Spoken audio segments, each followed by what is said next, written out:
చేస్తున్నాను. ఈ కథలో నేను కథకురాలుగా పాత్ర వేశాను. నా పేరు మలిత, నేను 7వ తరగతి చదువుతున్నాను. నా పేరు లక్ష్మి, నేను 7వ తరగతి చదువుతున్నాను. సరస్వతి తల్లికి వందనాలు తెలియజేస్తూ కథను ప్రారంభిద్దాం. జయము జయము మన భారత మాతకు జయము దిగ్విజయము. చదువులనిచ్చని సరస్వతి తల్లి చల్లగా చూడమ్మ. శత్రు వినాశము చేసేటి దుర్గా దేవునియమ్మ.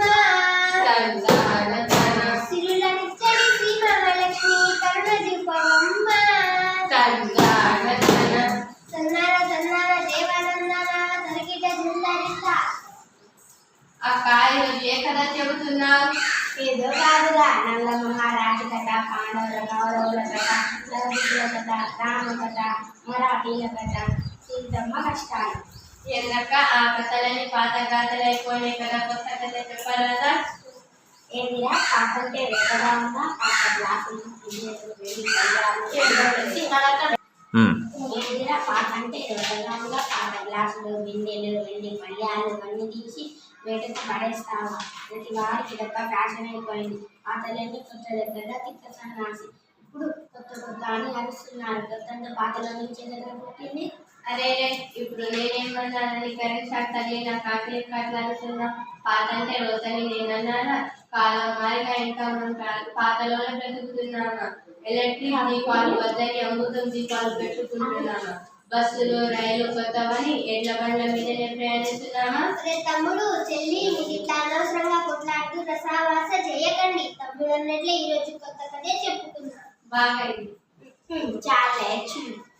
ఈ రోజు మనం చెప్పుకోబోయే కథ సీతమ్మ ఇష్టాలు. ఇది పేద ఇంటిలో పుట్టి పెరిగిన పైడి బొమ్మ కదరా. చదువు సందెలో పేరు పొందిన చక్కనమ్మ కదరా. ఓటమి నెరగక పోరాడే ఒక వీరబాల కదరా. 10 మందికి నీ తెరడిచ్చే వర్తమాన కదరా. తందన నాన్న దేవనందన జరిగిట సరిత. మనం చూసినప్పుడు ఎవరా పైడి బొమ్మ, ఏమా కథ? అయ్యలారా, అమ్మలారా, స్త్రీలు విలిసిల్లిన భారత భూమిలో రాజనాలు పండే రతనాల నేల తెలుగు నేల. ఆ తెలుగు నాట రామాపురం అనే ఓ పల్లెటూరు. ఆ పల్లెటూరిలో శివయ్య, గౌరమ్మ అనే 2 పేద దంపతులున్నారు. ఆ దంపతులకు తొలి సంతానమే సీత. సీతను బడికి పంపుదామా వద్దా అనుకుంటుండగానే ఆ దంపతులకు ఒక కొడుకు పుట్టాడు. సంతానం ఇంతటితో ఆపేద్దామా వద్దా అనుకుంటుండగానే ఆ దంపతులకు మరో కూతురు పుట్టింది. ఆలస్యం అమృతం విషయం అంటే ఇదేనేమో. నువ్వు నోరు మూస్తావా మీయవా? నోరు మూసుకునే కాలం పోయినాక ప్రశ్నించేవాడే ఉత్తముడు, మాట్లాడేవాడే మంచోడు. తర్వాత కథలు ఉంది. పుట్టగడవని తల్లిదండ్రులకు పాటు లెక్కవాయే. పంటలు పండగ కడుపు నిండక కష్టం ఎక్కువాయే. కుటుంబ భారం తుంగదీయగా తల్లడిల్లినారు. భార్య భర్త కూలి నాలితో బస్సు నిచ్చినారు.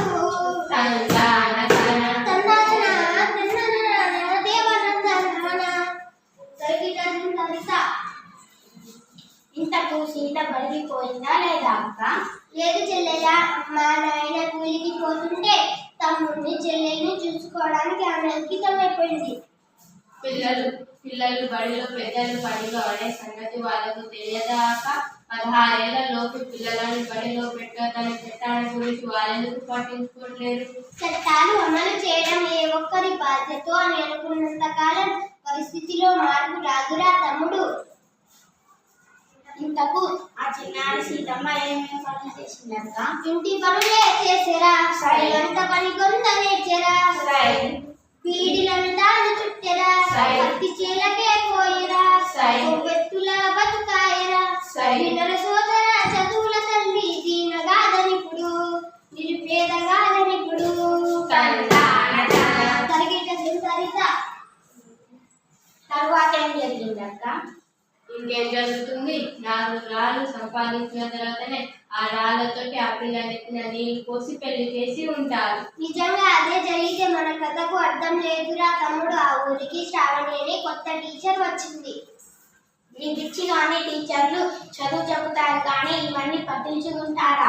ఒకవేళ పట్టించుకున్నా వినే వాళ్ళు ఉంటారు కానీ మార్పు సాధ్యమవుతుందా? తప్పకుండా సాధ్యమవుతుంది. మా అబ్బాయిలో టీచర్లు రోజు పాఠాలతో పాటు మంచి మంచి కథలు, సూక్తులు, ఆటలు ఆడిస్తారు, పాటలు పాడిస్తారు. బడిలో పిల్లలను తమ సొంత బిడ్డలాగా చూసుకుంటారు. శ్రావణి టీచర్ కూడా అటువంటిదేరా తమ్ముడు. ముందుగా ఆ ఊరికి రాగానే బడిలో ఉన్న పిల్లలు ఎవరెవరు ఉన్నారు, బడికి ఎవరెవరు వస్తారో రారో తెలుసుకోవడమే. అట్లా ఒక్కొక్కరి ఇంటికి పోతూ శివయ్య దంపతుల ఇంటికి చేరింది. అయితే అది గమనించిన గౌరమ్మ సీతని ఇంట్లో దాచిపెట్టి అటువంటి వాళ్ళు ఎవరు లేరని చెప్పిందా అక్క? నువ్వు అతిగా ఊహించకు, అక్క చెప్పింది విను. రాజు చెప్పింది నిజమే. గౌరమ్మ సీతను దాచిపెట్టింది.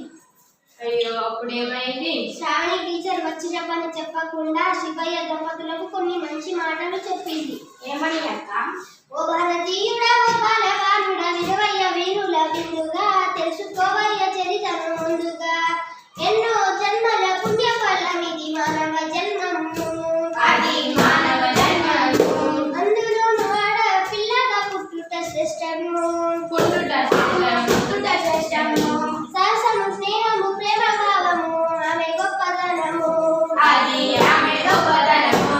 ఆ గొప్పను కలిగిన ఆడపిల్లను చక్కగా పెంచాలి, బహు చక్కగా పెంచాలి. అప్పుడే ఇల్లు ఊరు దేశం అభ్యున్నతి పొందు. అవును, అభ్యున్నతి పొందు. అట్టి ఆడపిల్లను వెతిపెట్టుట అన్యాయమును, అంటే అన్యాయమును.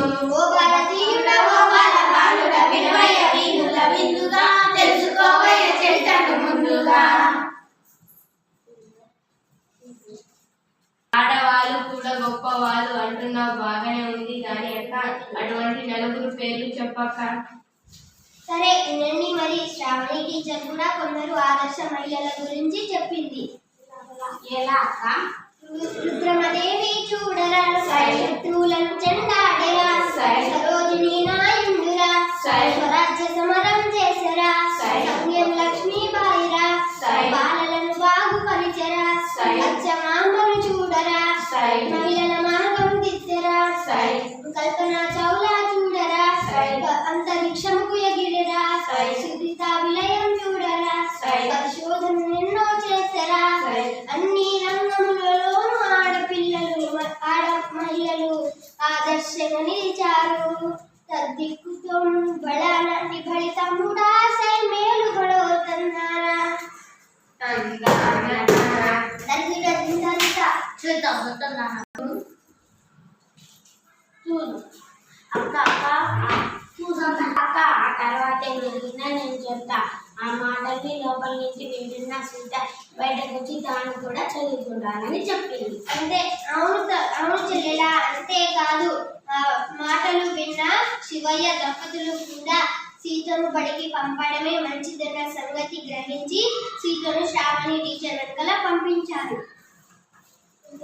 రాజు అంటే నేను అందరి మాట వెనకాల ఉంటారా? అంటే నువ్వు రాజు కంటే గొప్పదానివా? ఈ కథ కాదని సంగతి చెప్తా. సరే మీరు తర్వాత కొట్టుకోవచ్చు, ముందు కథ వినండి. శ్రావణి సీత ఎట్లా చదువుకున్నదయ్యా అంటే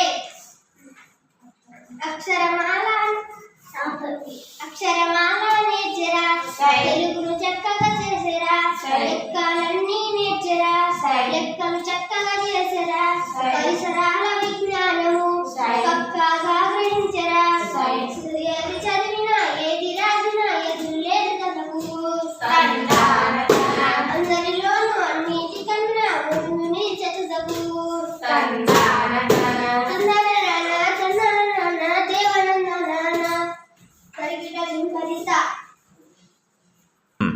ఆమె తెలివితేటలు గ్రహించిన పాఠశాల ప్రధానోపాధ్యాయులు కూడా ముగ్ధులై ఏడాది గడవకుండానే 5వ తరగతిలో కూర్చోబెట్టారు.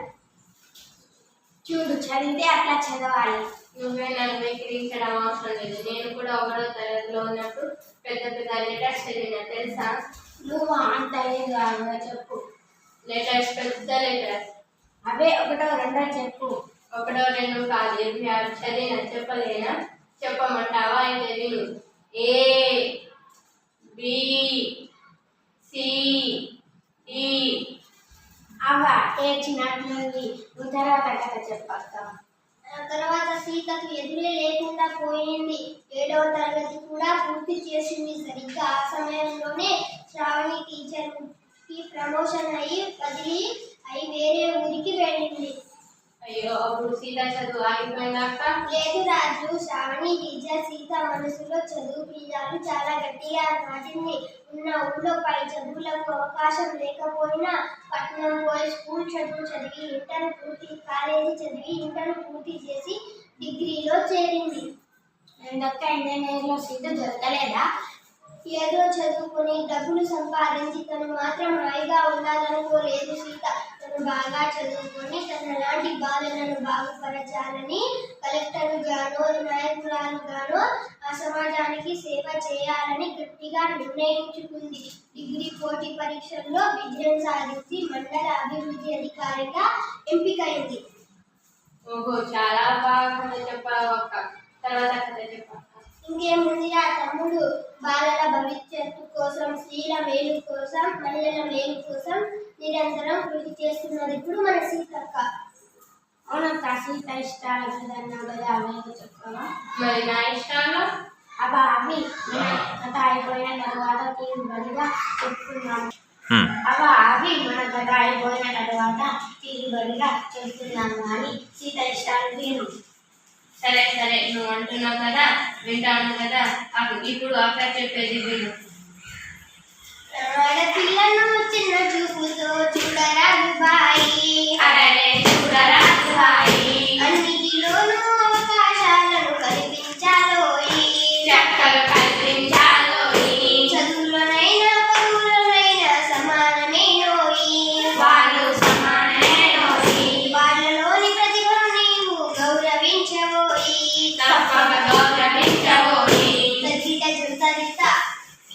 చాలా బాగా కథ చెప్పావు అక్క. ఈ కథలు వింటే ఎవరిలోనైనా తప్పకుండా మాకు సాధ్యమవుతుంది.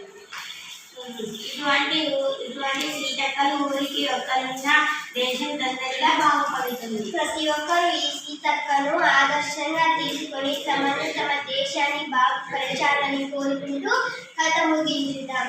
మంగళం మన భారత